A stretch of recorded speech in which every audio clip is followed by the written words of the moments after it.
El Ministerio Internacional presenta su programa Un Aliento de Vida.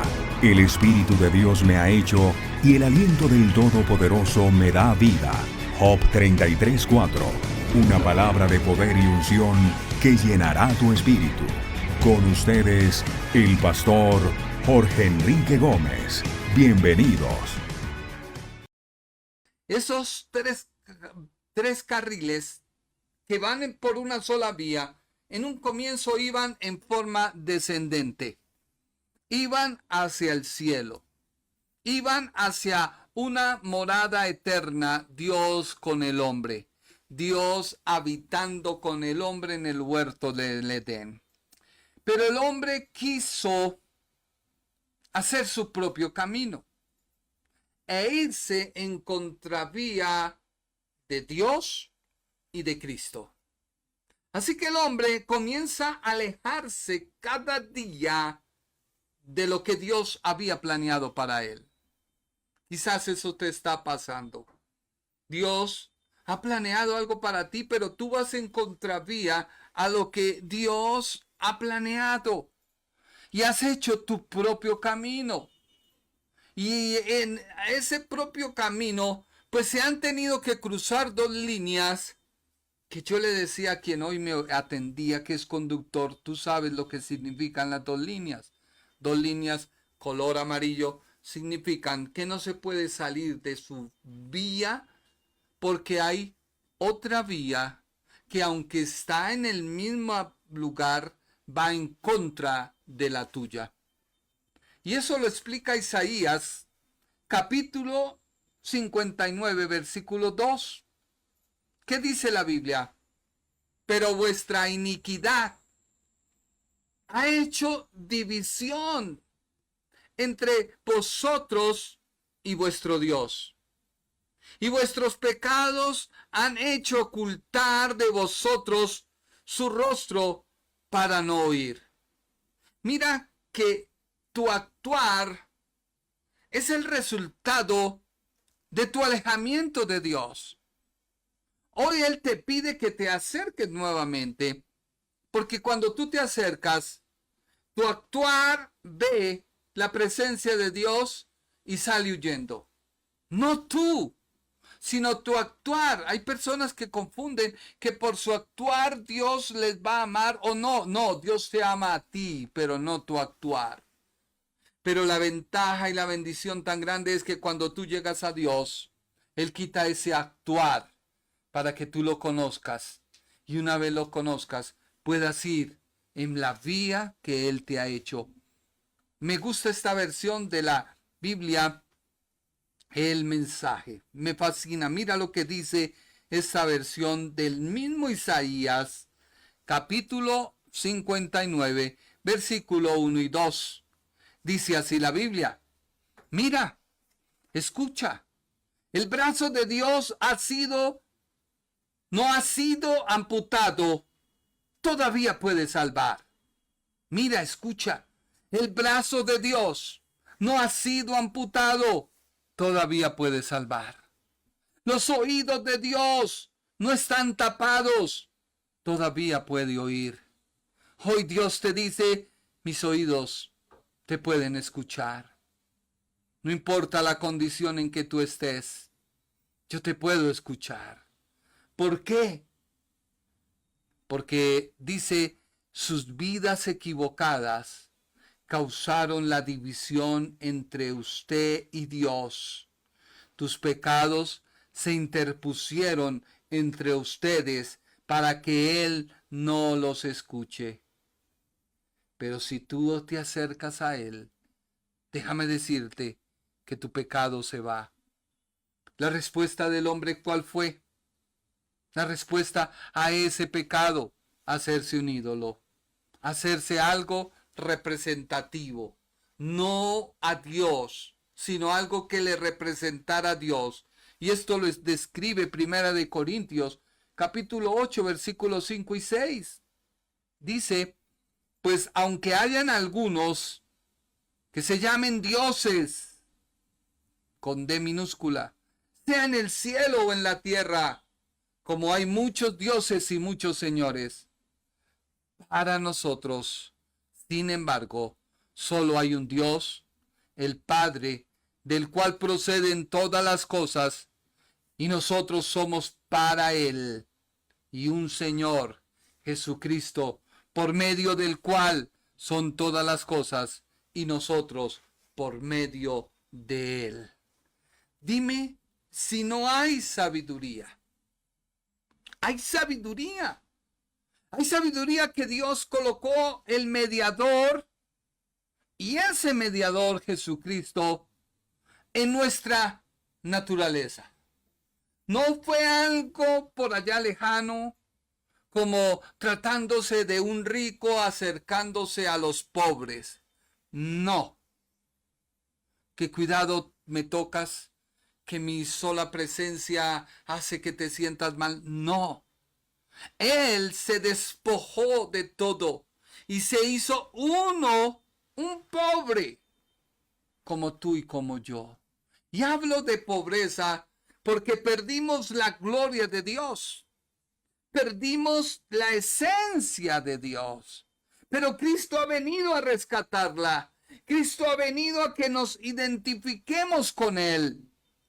Hebreos capítulo 4, versículo 14 y 15 dice de la Biblia amplificada: así que teniendo un gran sumo sacerdote que ya ascendió y traspasó los cielos, Jesús, el Hijo de Dios, retengamos nuestra confesión de fe en Él, porque no tenemos un sumo sacerdote que sea incapaz de compadecer y simpatizar y tener un sentimiento compartido con nuestras debilidades y enfermedades y nuestra propensión a los asaltos de la tentación,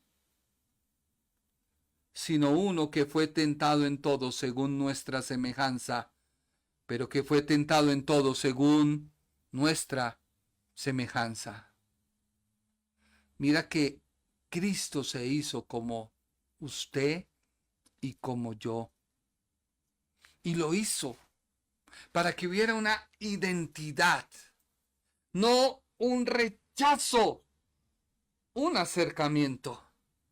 Así que si tú te sientes rechazado por Dios, debes mirar a Cristo, aceptarlo, porque solo Él te va a mostrar cómo el Padre te ama tanto, que te ha dado una y otra oportunidad, aunque tú no la quieras valorar.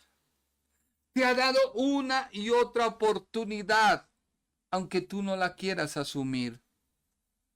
Dice Isaías 54:5.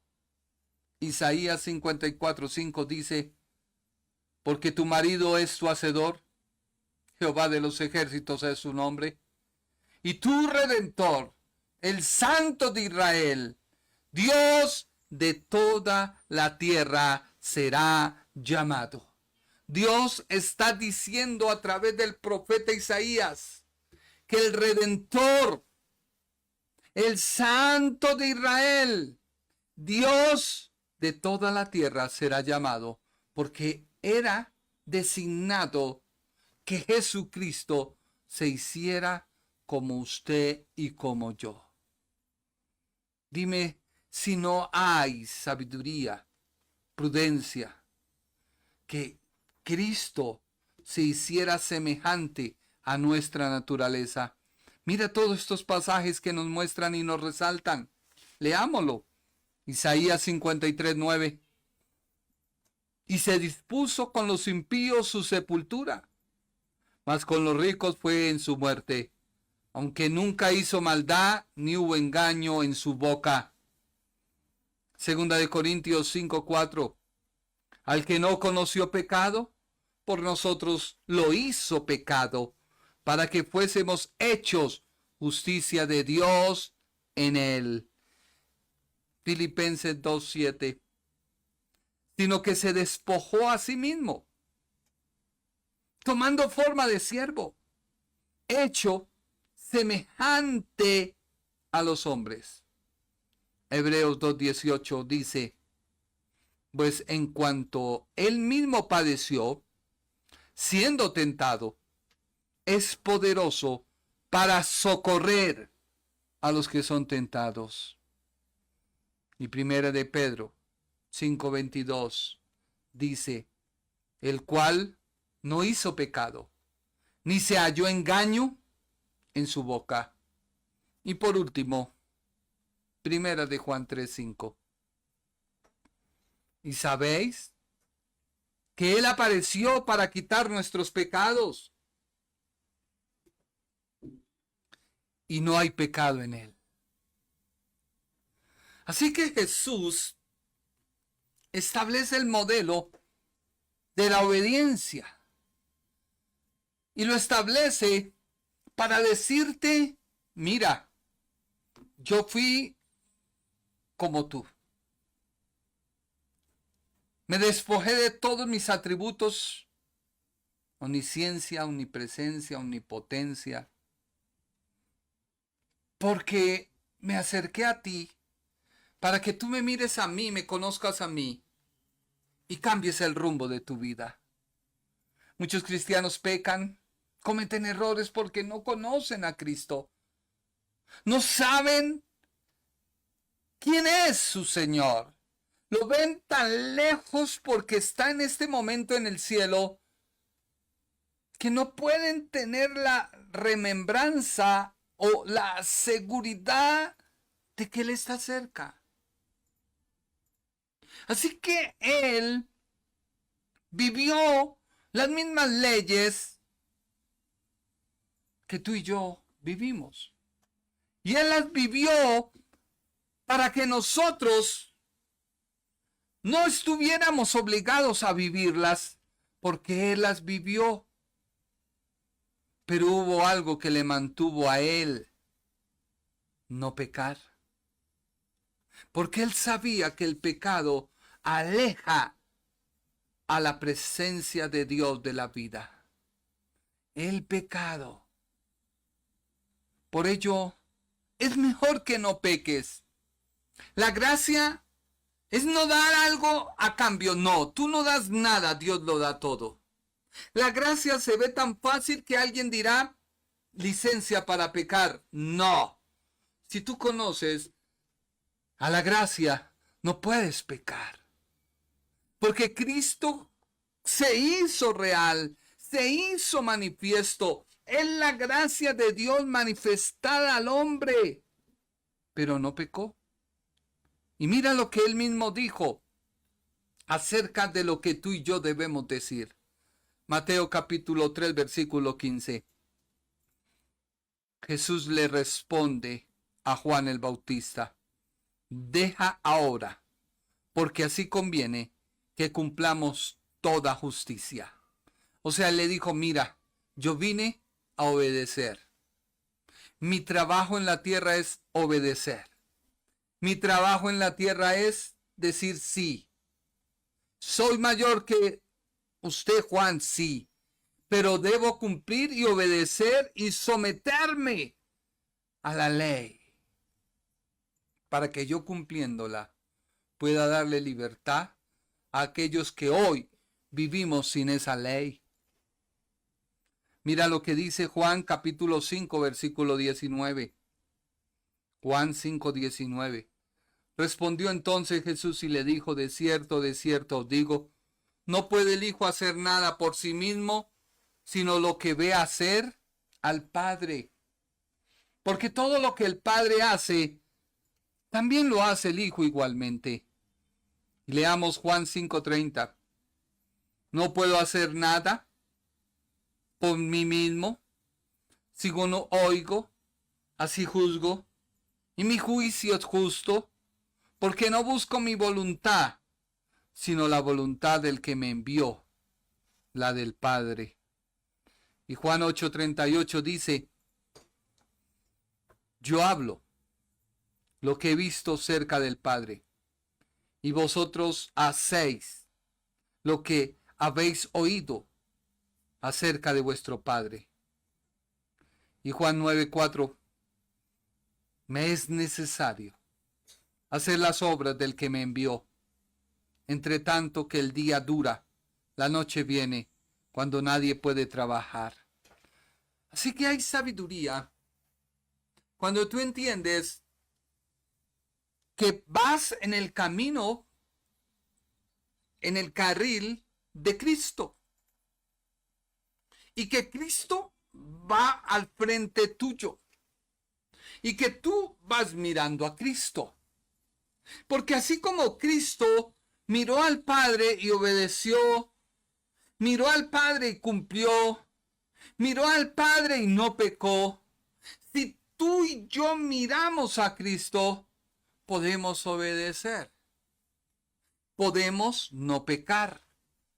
Pero cuando tú le das la espalda a Cristo y haces en Cristo lo que tú crees, pues déjame decirte que comienzas a alejarte de Él, a tal punto que cuando te das cuenta, estás tan lejos de Cristo, tan cerca a Dios, que lo ves como malo, lo ves como perverso, lo ves como un Dios que tolera todo y que se olvidó de ti.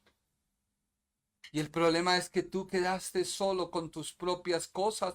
Porque hoy le decía yo a alguien, mira, Cristo no va a una taberna. No, Cristo no hace cosas malas.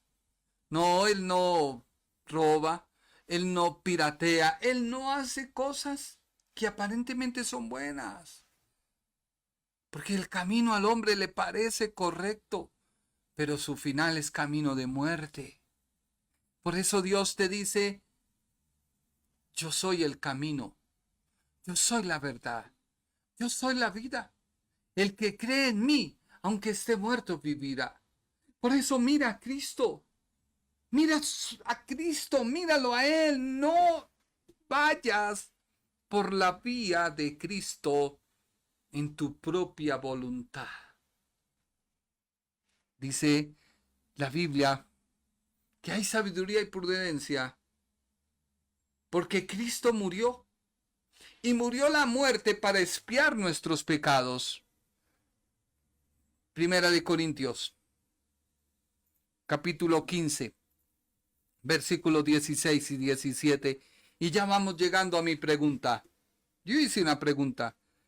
Nos conviene que un hombre muera por el pueblo y no toda que una nación perezca. ¿Quién lo dijo? ¿Por qué lo dijo? ¿Qué lo motivó a decirlo?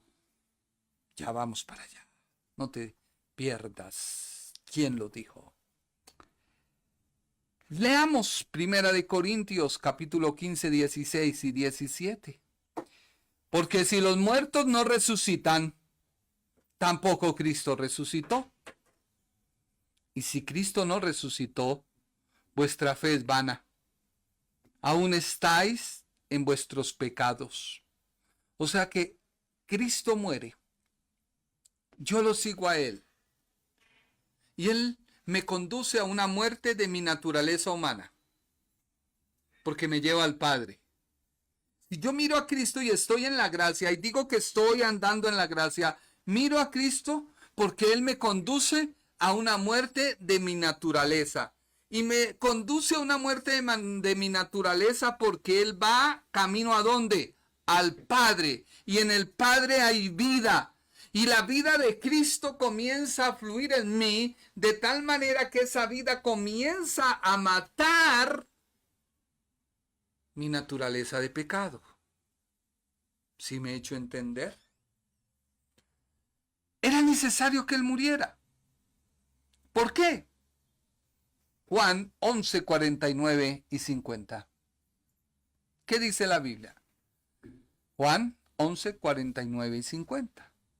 Entonces Caifás, o sea, Caifás, no es de que cuando, como dicen Caifás, no, Caifás, uno de ellos, sumo sacerdote aquel año, les dijo, vosotros no sabéis nada, ni pensáis que os conviene que un hombre muera por el pueblo y no que toda la nación perezca. Pero mire lo que dice el evangelista Juan. Más adelante, Juan 18, 12 al 14. Juan 18, 12 al 14. Entonces, la compañía de soldados, el tribuno y los alguaciles de los judíos, prendieron a Jesús y le ataron. Y le llevaron primeramente a Anás. ¿A dónde lo llevaron? A Anás. Porque era el suegro de Caifás, que era sumo sacerdote aquel año. Era Caifás el que había dado el consejo a los judíos de que os conviene que un solo hombre muriese por el pueblo. ¿Pero por qué? Usted se ha preguntado por qué tanto interés de Caifás y Anás, o Anás y Caifás, de cumplir la profecía bíblica. Porque hay momentos en la vida que aunque tú no lo quieras, una mala decisión, cumples lo escritural para que Dios en todo sea veraz y su sabiduría y su prudencia salgan a relucir. ¿Cómo así? Sí. Me puse a investigar y un comentarista llamado William Barclay me dio un panorama y amplió qué era lo que había tras el fondo, tras bambalinas, tras todo este cuento de que capturaran al Señor Jesús y se lo llevaran primero a Anás. Déjeme explicarle lo que dice este comentarista. En primer lugar, él dice que Juan es el único evangelista en todos los evangelios que nos da este detalle. Él dice que Jesús fue conducido en primer lugar a Anás. Anás era el poder que actúa entre bastidores. O sea, es una persona que se reserva el no ser expuesto al público, pero sí es el que toma todo el poder. Según el comentarista Eder Church, escribió y dijo: no hay figura de la historia judía de aquel tiempo que no sea más conocida que la de Anás. Ninguna persona era más afortunada o influyente, pero tampoco más vilipendiada que el sumo sacerdote Anás. Él califica a Anás el poder entre bastidores de Jerusalén. ¿Por qué? Anás fue sumo sacerdote más o menos en el año 6 y 15. Su yerno fue Caifás. El sacerdote era, el sacerdocio, recuerda que era vitalicio, venía de la tribu de Leví. ¿Sí o no? Solo los levitas podían ofrecer sacrificio. Pues déjame decirle que este señor Anás, que tenía mucho dinero, se valió de su dinero para corromper el sacerdocio. El sacerdocio. Y hacer que él y su familia pudieran entrar al sacerdocio que era solo para los levitas. Así que la familia de Anás era inmensamente rica, dice William Barclay. Y uno tras otro de sus hijos había alcanzado la cima a través de sobornos e intrigas, mientras él mismo seguía moviendo todas las cosas como una marioneta. Leamos Marcos 11, 15 y 18 para que tú me entiendas. ¿Qué era el poder que movía en ese tiempo? Y aquí estamos con un reportaje noticioso, porque esto es un reportaje, buscar la historia detrás de la historia de lo que pasó. Marcos 11, 15 y 18. Vinieron pues a Jerusalén, y entrando Jesús en el templo, comenzó a echar fuera a los que vendían y compraban en el templo, y volcó las mesas de los cambistas y las sillas de los que vendían palomas. y no consentía que nadie atravesase el templo llevando utensilio alguno. ¿Por qué? Y les enseñaba diciendo, ¿no está escrito? Mi casa será llamada casa de oración para todas las naciones, mas vosotros la habéis hecho cueva de ladrones. ¿Cómo? Cueva de ladrones. ¿Y lo oyeron? ¿Quiénes? Los escribas y los principales sacerdotes, y buscaban cómo matarle, porque le tenían miedo por causa de todo el pueblo que estaba admirado de su doctrina. Ahora Juan nos asume y nos da otras cosas que nos llevan a poder entender y podernos como asimilar a lo que dijo el comentarista William Mackay. Juan, capítulo 2, versículo 13 al 20, leámoslo. Estaba cerca la Pascua de los judíos, y subió Jesús a Jerusalén. Y halló en el templo a los que vendían bueyes, ovejas, palomas, y a los cambistas allí sentados. Y haciendo un azote de cuerdas, echó fuera del templo a todos, y las ovejas y los bueyes, y esparció las monedas de los cambistas, y volcó las mesas, y dijo a los que vendían palomas, quitad de aquí esto, y no hagáis de la casa de mi padre casa de mercadeo. Entonces se acercaron sus discípulos se acordaron sus discípulos que estaba escrito, el celo de tu casa me consume. Y los judíos respondieron y dijeron, ¿qué señal nos muestra ya que haces esto? Respondió Jesús y les dijo, destruid este templo y en 3 días lo levantaré. ¿Qué bomba dijo Jesús? Destruid este templo y en 3 días levantaré. Y dijeron los judíos, en 46 años fue edificado este templo, y tú en 3 días lo levantarás.